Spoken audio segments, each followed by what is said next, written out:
Hallelujah. Glory to Jesus. Glory to Jesus. Glory to Jesus. We bless you. We bless you. We bless you. Asante Mungu wetu mwema. Katika jina la Yesu. Katika jina la Yesu. Tunakushukuru mtakatifu kwa siku ya leo. Asante sana kwa kutupa nafasi tena kuwepo nyumbani mwako. Tunapambana na mengi. Tunakushukuru kwa sababu ni kwa uwezo wako tunaendelea mbele. Tunakukaribisha katikati yetu Roho Mtakatifu. Sema na mioyo yetu, katutie moyo pale ambapo tunapambana. Tutie mafuta pale ambapo tumeishiwa na mafuta. Kwa jina la Yesu Kristo, tulipopoteza hamu ukapaguse tena Jehova. Popote ambapo pamekuwa affected in any kind of way, Lord God, we need you. In the name of Jesus, we thank you. We bless your holy name. Kwa jina la Yesu tunaomba. Amen. Amen. Bwana asifiwe sana. Tunaendelea na maombi. Tuangalie maneno ya fupi ya Mungu kwa kifupi, alafu tuendelee kuomba. Hallelujah. Glory to Jesus. Glory to Jesus. Glory to Jesus. Glory to Jesus. Glory to Jesus. Hallelujah. Hallelujah. God is good. God is good. Hallelujah. Tujifunze maneno ya Mungu kwa kifupi, halafu tuendelee kuomba. Kitabu cha Mathayo sura ya 7. The book of Matthew chapter number 7.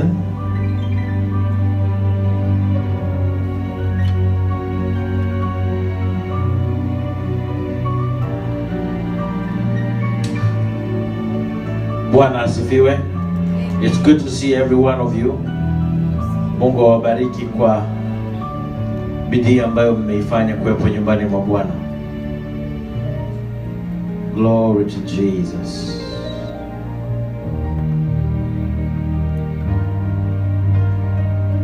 Matthew chapter 27. Matthew 7:24 to 27. Matthew 7 verse 24 to 27.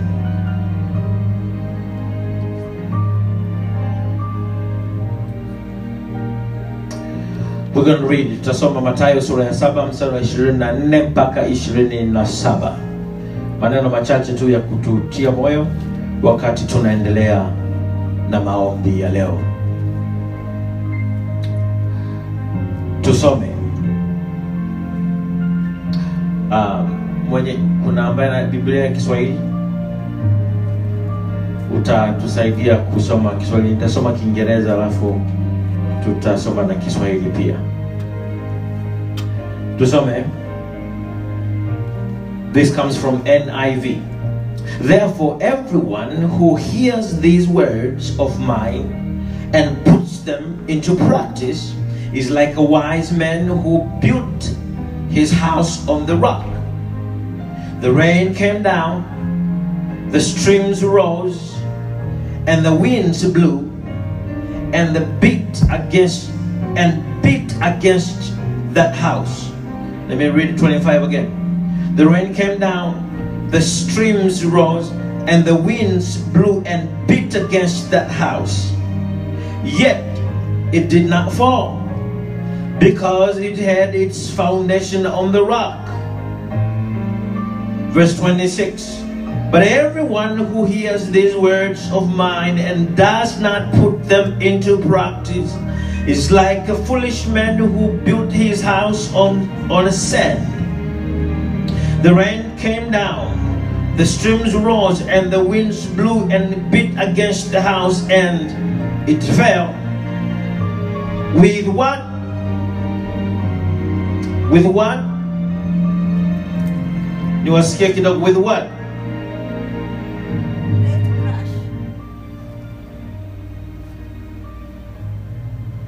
Amen. Sikuwasikia. With what? great crash. I was doing a study on construction.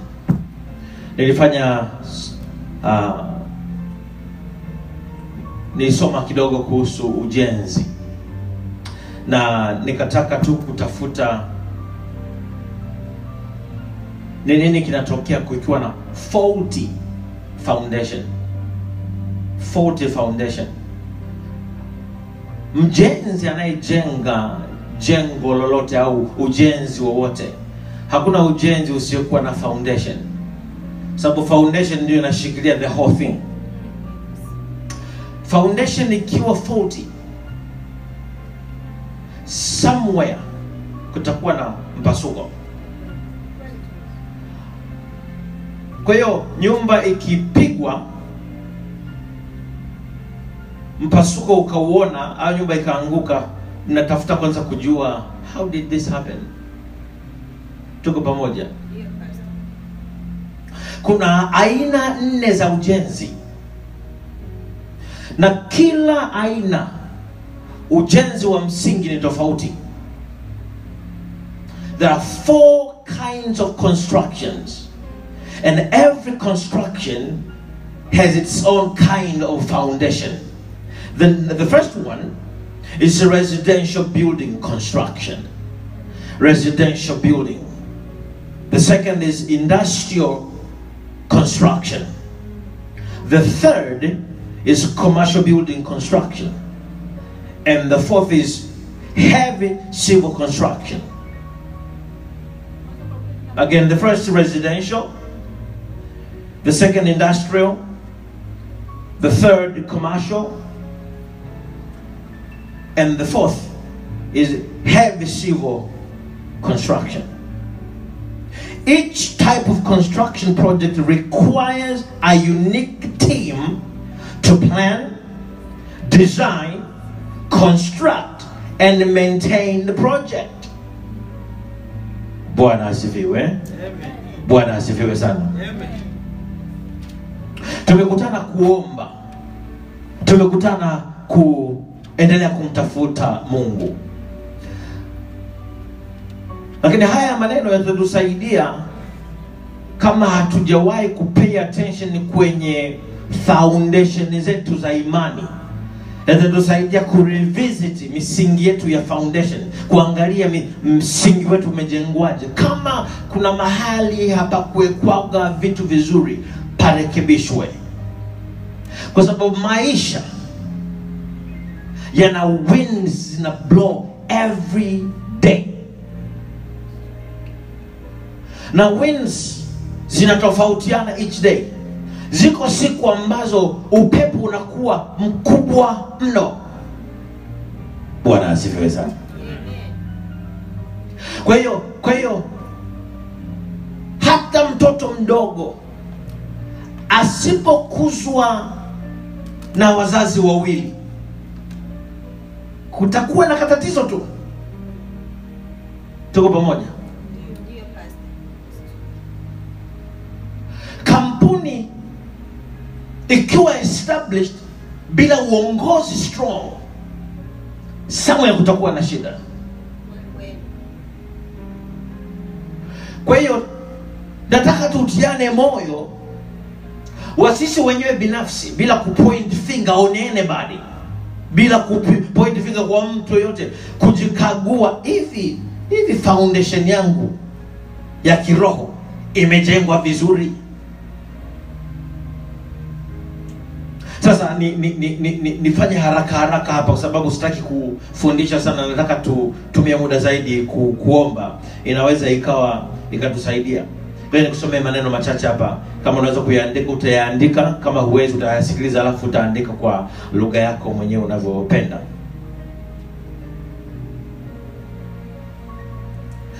As I read before, each type of construction project requires a unique team to plan, design, construct, and maintain the project. During construction, there has to be interaction of expertise. lazima kuwe kuna mawasiliano ya hawa wataalamu wanaojenga hilo jengo au wanaojenga huo ujenzi. Kwa sababu wataalamu wanakuwa wanatofautiana. Kuna mtu mwingine ni mzuri sana kwenye kusimamisha beams, mwingine ni mzuri sana kwenye kumwaga zege, mwingine ni mzuri sana kusimamia vipimo visikosewe. Tuko pamoja? Mwingine ni mzuri sana kumake sure kama kuna nyaya za umeme zinabidi zipite, anasimamia kumake sure kwamba hakuna zege limemwaga mpaka nyaya conduits zimewekwa kwanza, halafu nyaya zimepitishwa, au conduits zimewekwa halafu zege ikiwekwa juu ya conduit, baadaye anaporudi kupitisha nyaya conduits. Nilisoma umeme, kwa hiyo kuna watu wengine labda kama in case you don't know, ni vibomba fulani ambavyo vinapita, either unaweza kupitisha nyaya au kupitisha something. Sasa ziko zingine ambazo lazima kuhakikisha designer alisha consider, ameshajua everything that needs to go through the walls and everything, ili unapoanza kufanya ujenzi hivyo vitu viko, sio unarudi tena kuanza kubomoa ili upitishe. Tuko pamoja? Are we together? Yes. Bwana asifiwe sana. Amen. Let me read it to you. A construction project must fit into the legal framework governing the property. Tuko pamoja? Bwana asifiwe. These includes governmental regulations on the use of the property and obligations that are created in the process of the construction. The project must adhere to zoning and building code requirements. Sasa ngoja hapa niishie hapa nikuelezee. Ujenzi kabla haujafanyika huwa kwanza kuna kupima hiyo ardhi ambayo unataka kuweka huo ujenzi.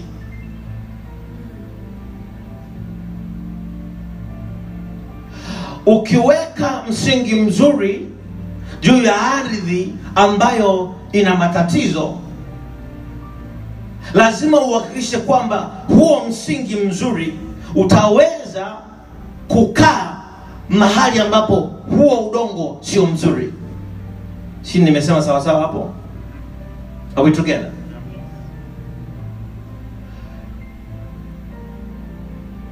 Kuna nyumba kabla hazijajengwa, kama ni residential, wanataka kujua historia ya hiyo ardhi. Kwa sababu kuna mahali pengine nyumba residential ilijengwa nyumba ya watu kuishi, lakini kumbe palikuwa na kiwanda cha kutengeneza sumu. Lack of knowledge. Wakajenga, sababu majani yaliota pakapendeza, wakajenga. Then baadaye watu wanaanza kuumwa magonjwa ya ajabu sana. Unajiuliza magonjwa yametoka wapi? Kila mtu ndani ya nyumba. Kumbe shida sio kwamba kuna hewa, shida there's something inatoka ardhini. Kwa hiyo nchi zilizoendelea, kabla hujaweka hiyo nyumba, watakuja kupima ardhi, to make sure kwamba there was no any poison, any chemicals that may affect the residents of that place. Am I making sense?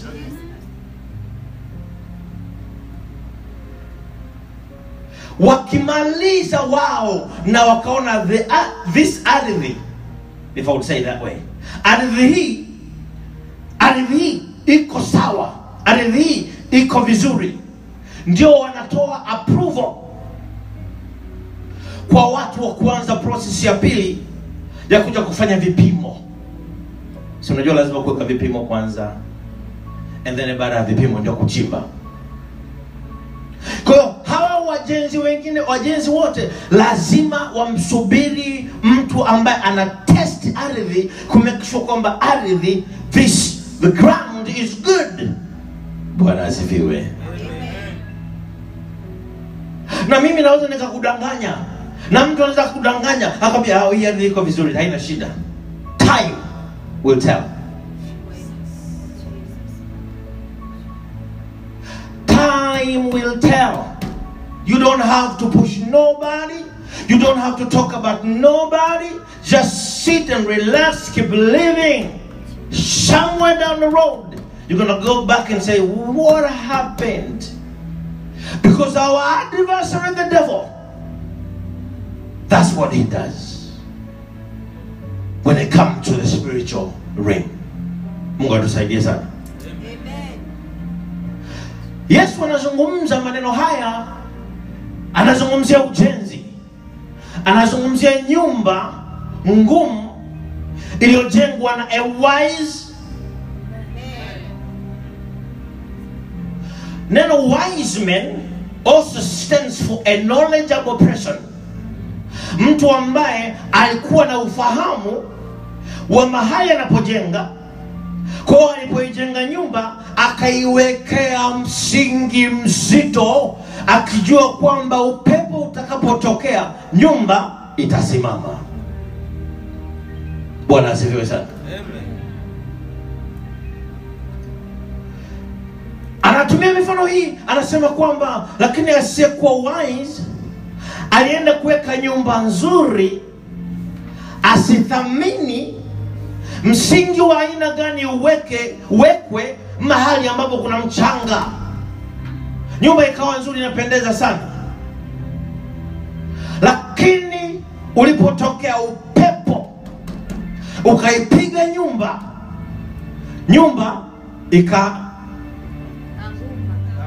sio tu ikaanguka, na anguko lake, maandiko kwa Kiswahili yanasema anguko lake likawa kubwa.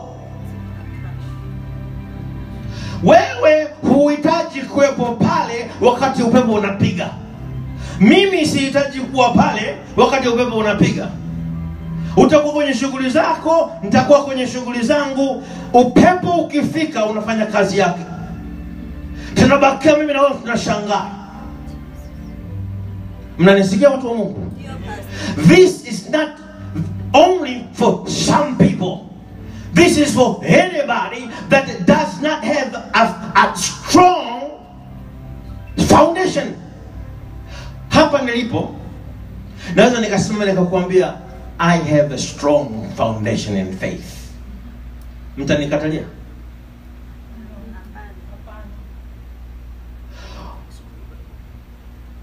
Akija rafiki yangu Maiga akaniambia, Pastor, nimekaa na wewe na huko kote nilikokuepo, I have a strong foundation.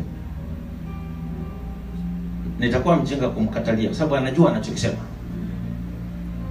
So is you and you and you and you. Kitakachotokea as time goes, we are being hit with different kind of winds. Tunapigwa na pepo tofauti. Mwingine atapigwa na upepo unaitwa pesa. Ni mwaminifu katika mambo yote. Pesa ilipoingia ulikuwa ni upepo mzito, milioni 200, bilioni 1. Upepo mzito, sio dola 200. Hawa sio upepo mkali. Haleluya. Mwambie jirani yako upepo mzito bilioni 1.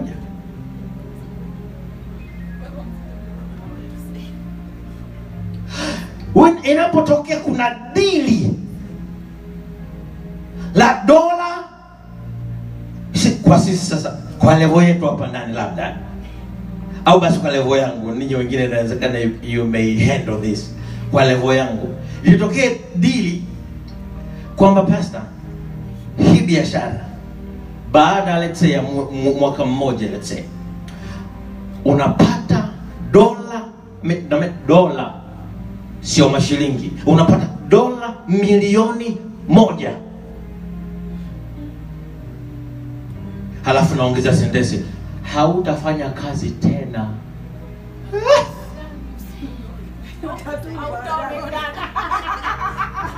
Mambo ya ku-clock in na ku-clock out, gone. Halafu dini likiletwa vizuri, limepakwa maandiko, rangi nzuri, limepakwa maandiko, anayelileta amevaa suti alafu na jina la bishop au mchungaji au mwana maombi. Kwa hiyo inakuja vizuri sana. Tanzania kuliwahi kuwa na biashara moja wanaitwa Desi, na the reason nakumbuka Desi kwa sababu mdogo wangu msichana anaitwa Destina, kifupi tulikuwa tunamuita Desi. Kwa hiyo ilikuwa rahisi kukumbuka. Si mnakumbuka baadhi kulikuwa kuna Desi. Do you remember Desi? Wow.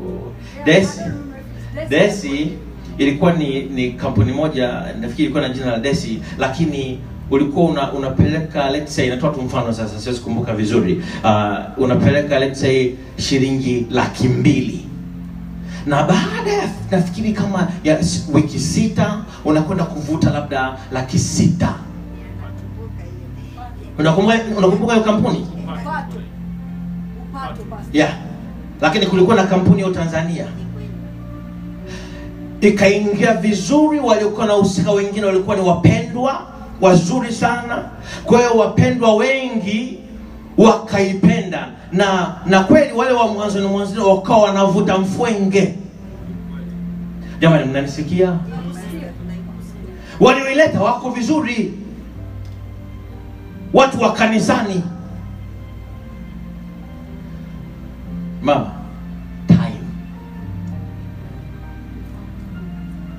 time proved everybody wrong.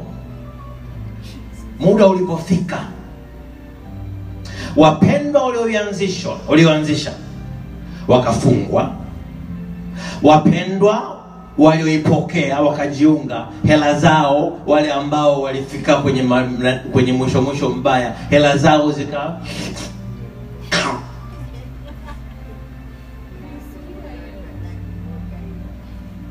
Bwana tusaidie. Bwana tusaidie sana. Kwa hiyo pepo zinatofautiana. Hapa nazungumza upepo wa kawaida, tunapata picha upepo, nyumba imejengwa, tunaoingiza katika ulimwengu wa roho. Kuna pepo zingine sio mchezo.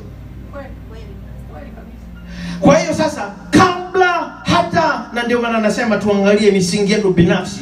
Usinisikilize hapo kwanza kumwaza fulani. Tuko pamoja. Usifanye hilo kosa. Kwa sababu kila mtu hapa ndani ana msingi wa imani. Kila mtu hapa. Kwa hiyo usiangalie mtu yeyote yule. Lakini kila mtu hapa ana kaudhaifu kake. Nako kaudhaifu yawezekana ndio upepo ukatokelezea huko. Maana hata Yuda upepo ulitokelezea kwenye nini? Kupenda.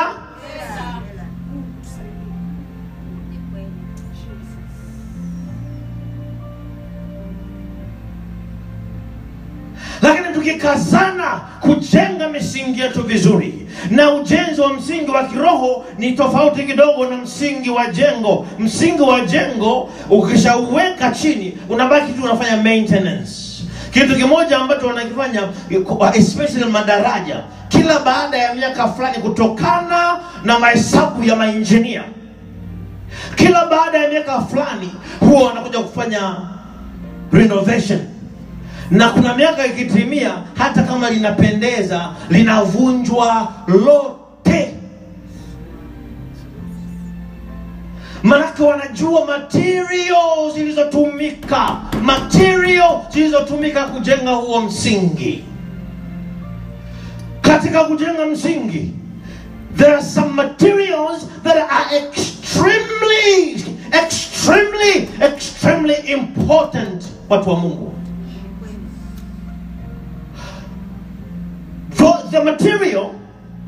Those materials, kama hazikuwekwa kwa kipimo kinachopaswa, time will tell.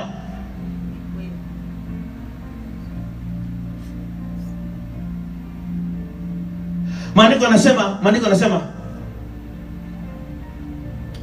mtu akianguka dhambini, mnanisikia? Akianguka dhambini, ninyi mnaotaka kumrudisha muende very careful. Very true. I forgot about that verse. Na waliandika hapa wenye uzoefu, ili usikute umejiinvolve sana ukamezwa, kwa sababu shetani anakutafuta wewe. Na mimi kama mchungaji nataka kusimama kumtia moyo kila mtu. Tuko pamoja? Amen. Kwa hiyo msingi unapokuwa unajengwa, materials zinazotumika ni za muhimu sana. Leo tunapomwomba Mungu, tunamwambia, muimbaji akaimba akasema wimbo anasema, chunguza, unichunguze Bwana Yesu ninakuomba, unichunguze. Huyo aliyeuandika huo wimbo alikuwa anawaza mbali. Siwezi kujijua. Na lazima kuepuka finger pointing. Mnanisikia? Lazima kuepuka finger pointing. Huyu anaweza kukoroga hapa, wewe unakoroga huku. Halafu kuna tabia, kuna dhambi za wengine zinaonekana ni hello talk to me. Kuna dhambi za wengine zinaonekana ni mama ananisaidia anamalizia kuliko zangu, na inakuwa vile vile.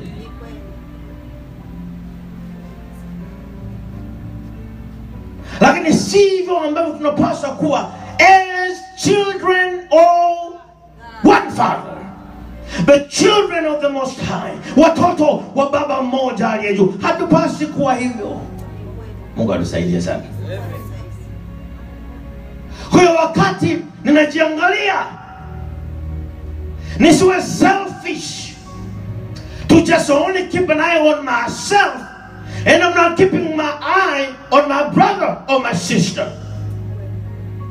And if it happens, my brother, my sister falls down, my Bible tells me,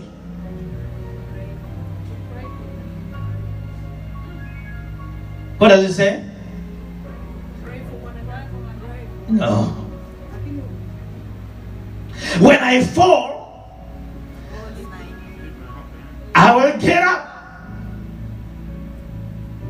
Niangukapo, nitasimama tena. Maana my destiny sio chini, my destiny ni juu. Amen. Hallelujah.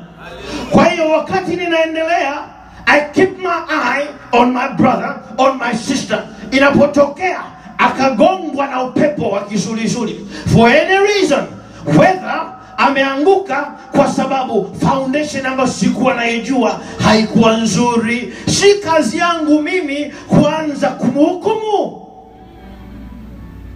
Kazi yangu mimi ni kumtia moyo, na nikipewa nafasi ni kuanza kuangalia, how did it happen? Where can we fix so that it does not happen the next time?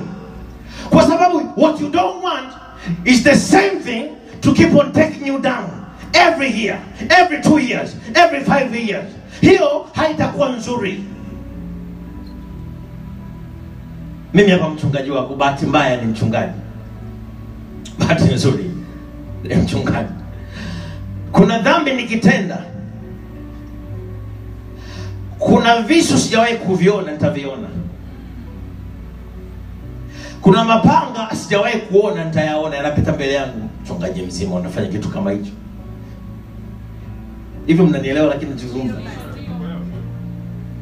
kuna mashoka sijawahi kuyaona, nitayaona.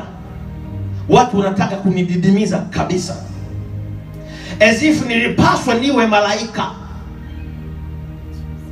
Hakuna kanisa duniani lenye washirika malaika.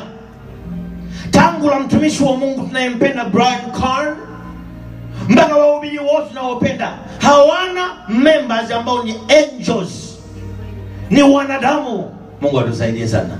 Mungu atusaidie sana.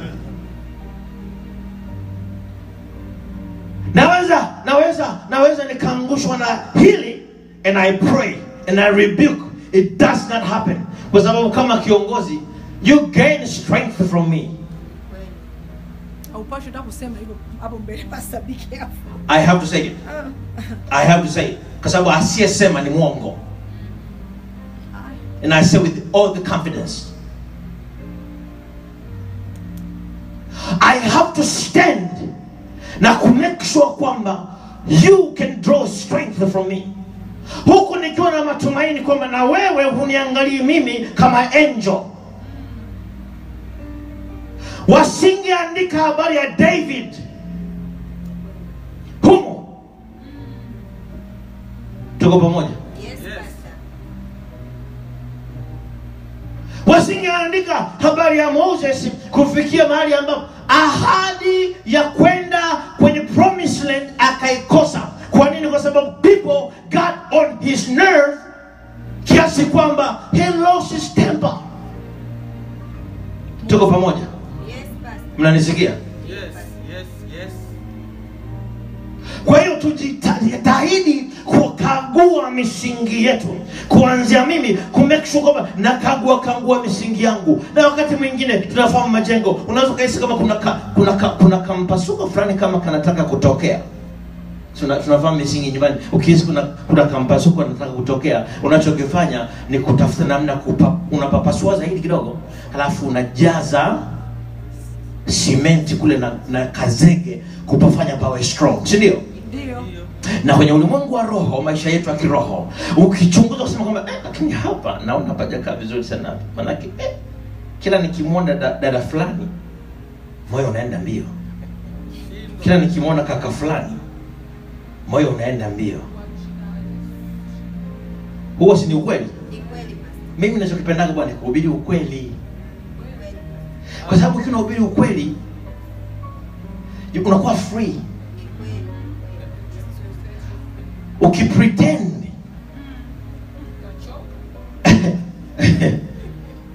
ni si ndio? Bwana asifiwe. Amen. Hallelujah. Yaani kwanza nataka niishie hapa, lakini tena nina hamu ya kuongeza mawili matatu. Kwa hiyo nikutie moyo wakati unaendelea kutembea na Mungu. Every now and then usiache tabia ya kujichunguza. Usiache tabia ya kuangalia hivi ni wapi hapa anaona shetani anataka kupitia.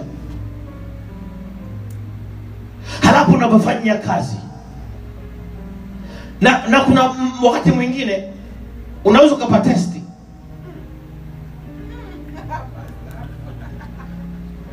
Kutegemeana na unavyojisikia.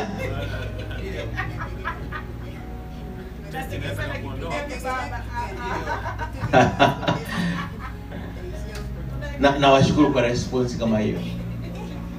Ni kweli kwamba nachotaka kusema unafahamu your weak points. Si ndio? Unafahamu your weak points. Unachoomba Mungu ni Mungu akuwezeshe the weak points zipate strength. Sio the weak points ziendelee kukubalika kama they are weak points. Na zinapata strength only through Jesus. Si ndio? He is our Bwana asifiwe sana. Amen. Bwana asifiwe. Amen. Kwa hiyo msingi ukijengwa vizuri, kuna pepo zinazofikiri zinaweza kukuangusha, hazitakuangusha.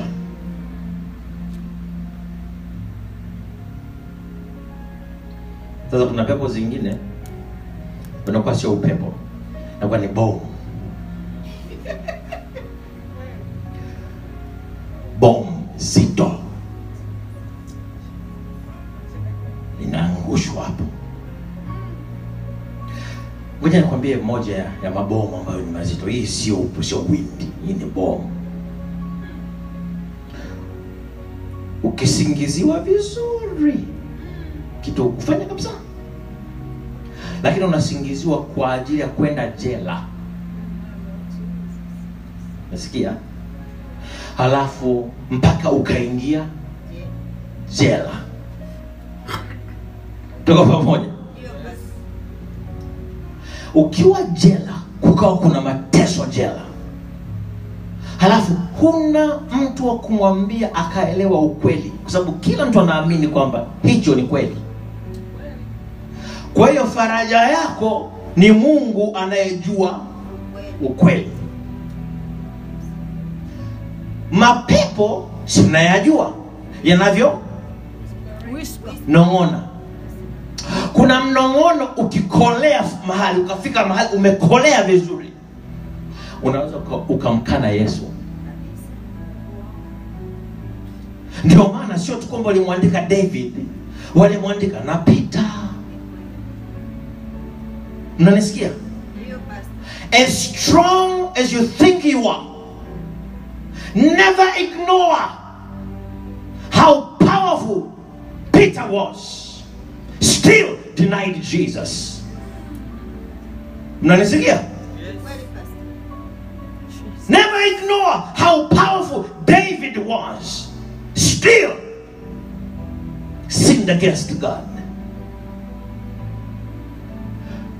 How to wawili nimekupatia should make us be careful to point our fingers to on anybody. Hallelujah. Amen. And also, while that is true, we must also make sure kwamba tuko waangalifu na our adversary the devil. The Bible says, do not give space to the devil. Maandiko yanasema msimpe shetani nafasi. Bwana asifiwe sana. Kwa hiyo maombi yetu leo, pamoja na kuombea foundation ya kanisa, pamoja na kuombea watu wengine, nataka tuombee kanisa. Pamoja na kuombea foundation ya kanisa, ni muhimu sana Bwana atusaidie kama wachungaji tujenge msingi mzuri wa kanisa. Kuwe kuna heshima ya nyumba ya Bwana. Tuko pamoja? Kuna vitu sisi kama wachungaji lazima tuvifuate na kuviheshimu, kwa sababu ndivyo vinatengeneza msingi wa kanisa. Bwana asifiwe. Ni wangapi mlisikia habari ya huyo mtangazaji maarufu sana, amekaa miaka mingi na Fox News? Anaitwa nani? Bill O'Reilly. Si ndio? Kwa sababu ya msingi wa kampuni, as good as he was, alipokanyaga hapaswi kukanyaga, they had to let him go. Jamani, mnanisikia? Heshima ya kampuni inabaki pale pale. Lazima kuwe kuna heshima ya nyumba ya Mungu. Tuko pamoja? Na hapo ndipo mahali pagumu sana, ambapo maombi yako na yahitaji sana. Maombi yako na yahitaji sana. Maana sio tu kwamba unalinda heshima ya kanisa, lakini pia on the other hand, lazima ufocus on watoto wa kiroho. Huwezi kuweka macho tu kwenye msingi wa kanisa, msingi wa kanisa, msingi wa kanisa, halafu unatoa macho kwenye watoto. Mungu atusaidie sana. Kwa hiyo tutumie muda huu kuomba, kujiombea wenyewe, tujikague, tumwambie Mungu, pale nisipopajua nisaidie nipajue, na pale ninapoona au unapojua ni mimi ni mdhaifu, nitie nguvu, nilinde, nisaidie. Bwana asifiwe sana. Bwana asifiwe sana. Tunapoendelea mbele kama wanajeshi wa jeshi moja, ikitokea nimepigwa, ikitokea umepigwa, nijue namna ya kukushika na kukubeba na kutibu donda lako. Nataka kumaliza sasa. Tunapopigwa kuna madonda yanatokea. Madonda yanapotokea, there has to be a way of taking care of the wound. Hapaswi kuwa na action actions zote zinaweza kwenda kuchokonoa lile donda. Jamani, mnanisikia? Ndio pastor. Kazi yako na kazi yangu ni kusaidia donda lipate kupona.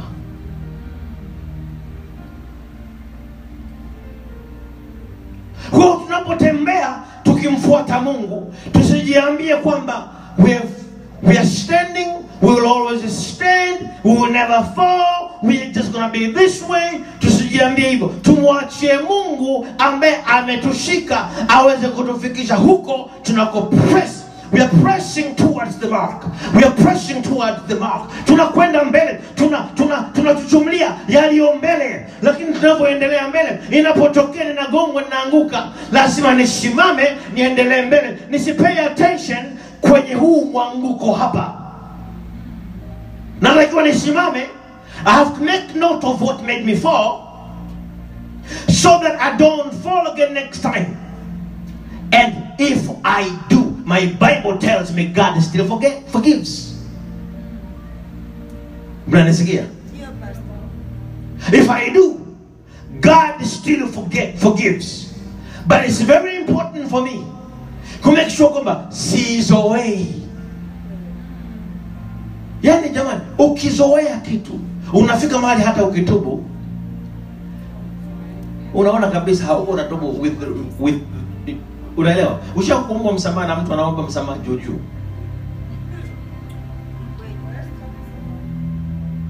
Anasema mtu hana uchu. Amekuumiza kweli. Thank you. Anasema go back to my. Na mtu umekuwa terrorized labda wiki nzima. Hello. Uzuri wenu ninyi mlivyokaa maskini, hamjawahi kuumizwa sana labda.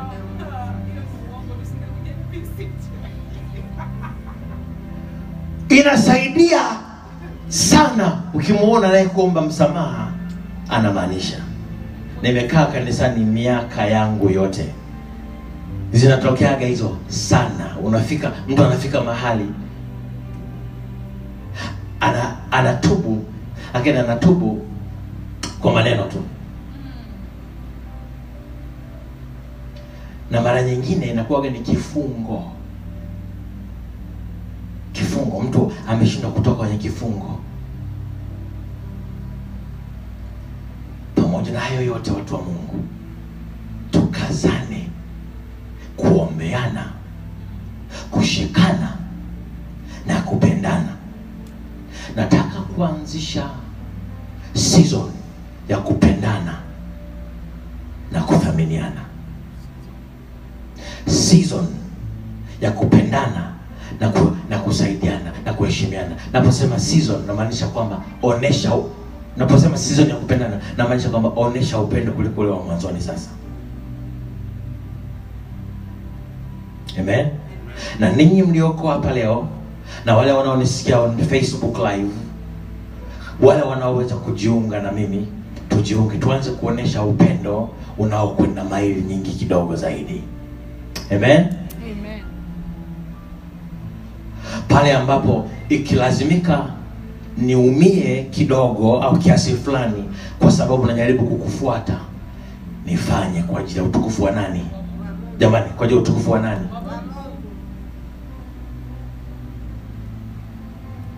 Yani kuna rewards zingine Mungu anakupatia kwa sababu you took pain to accommodate somebody. When you do that to others, God will bring you somebody who will take you in when you need it. Mnanisikia ndugu zangu? Ndio pastor. Naomba tena. And I'm going to have my eyes open, watching everyone. Tuoneshe smile zaidi zisizokuwa za fake. Tuoneshe kutembeleana zaidi.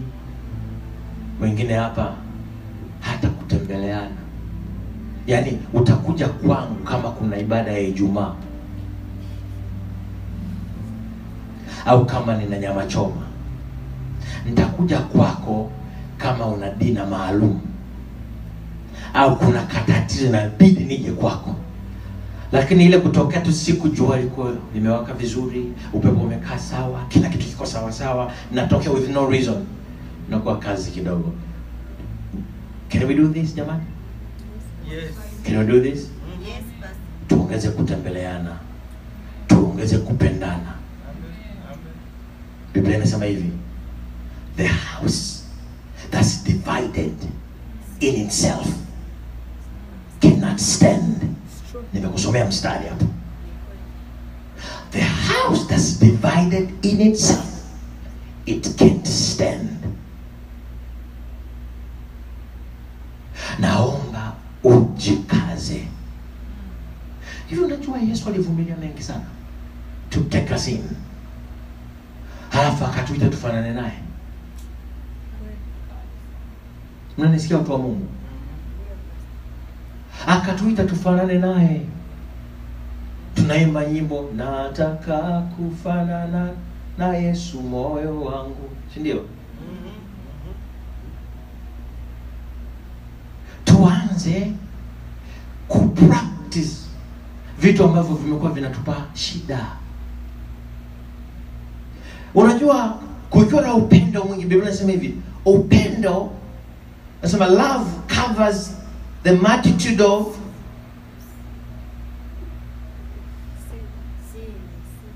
Hello. Kiswahili nasemaje? Nikumbusha ni Kiswahili. Upendo husitiri, thank you. Upendo husitiri wingi wa dhambi. Tuongeze upendo, kujaliana, kupendana, kuthaminiana, kiasi kwamba ikitokea umegongwa na upepo katika lolote lile, usisikie ngumu kuniambia, au nisisikie vigumu kukuambia, kwa sababu ya namna unavyonipenda. Haleluya. Bwana asifiwe. Nikiwa sio mtu mkali, natembea na visu na nyembe, nasubiri tu mtu amekosea tayari nyembe visu kata. Nikiwa mtu ambaye ni approachable, watoto wangu wakikosea hawatasikia shida kuja kuniambia, Donis, Dabins, Danavin. Hawatasikia shida sana au kutetemeka kama vile wanakufa. Hawatasikia shida kuja kuniambia. Same as Pastor Nuno, akikosea mahali hatasikia shida kuja kuniambia. Na mimi pia sitasikia shida kwenda kumwambia. Lakini kama unajua kwamba ninakaa na nyembe, nina maneno kama visu. Hivi jamani, naongea na watu? Yes. Nina maneno kama visu. Yes. Nina adhabu, ninaipiga hapo. Hivi utakuja kuniambia?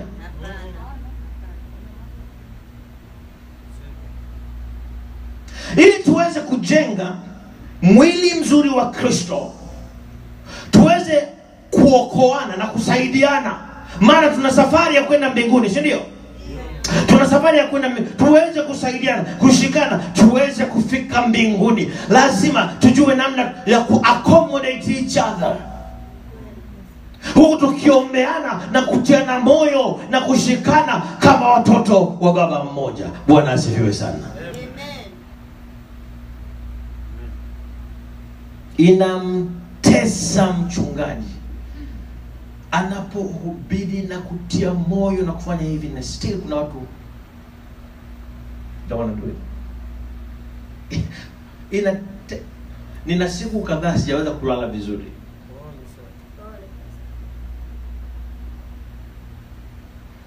Leo nilikuwa namwambia Nunu, tumeenda downtown, tulikuwa tuna shida. Tumeingia jengo liko kwenye renovation, ni hoteli.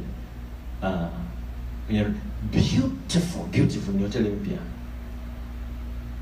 Yaani nilivyoingia palivyo pazuri, coordination ya rangi, quality ya vitu.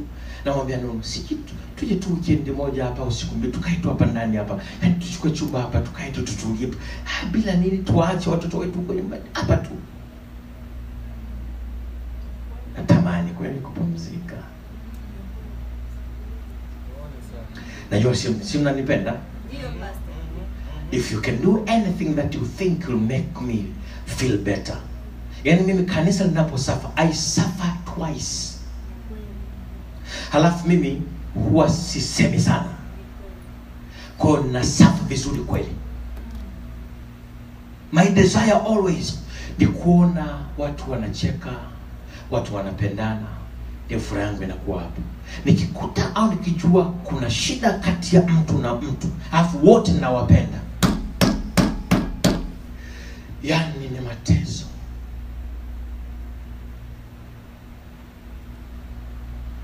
Na kuna baadhi yenu mnajua, na wengi wenu mnajua, I draw strength from you.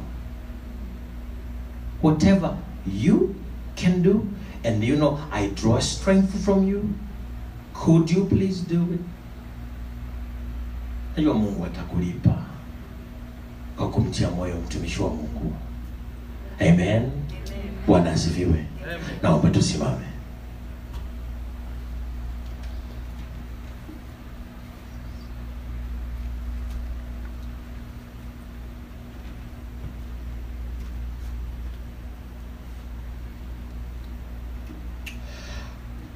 Tutakwenda kutafuta nafasi, kila mtu nafasi yake.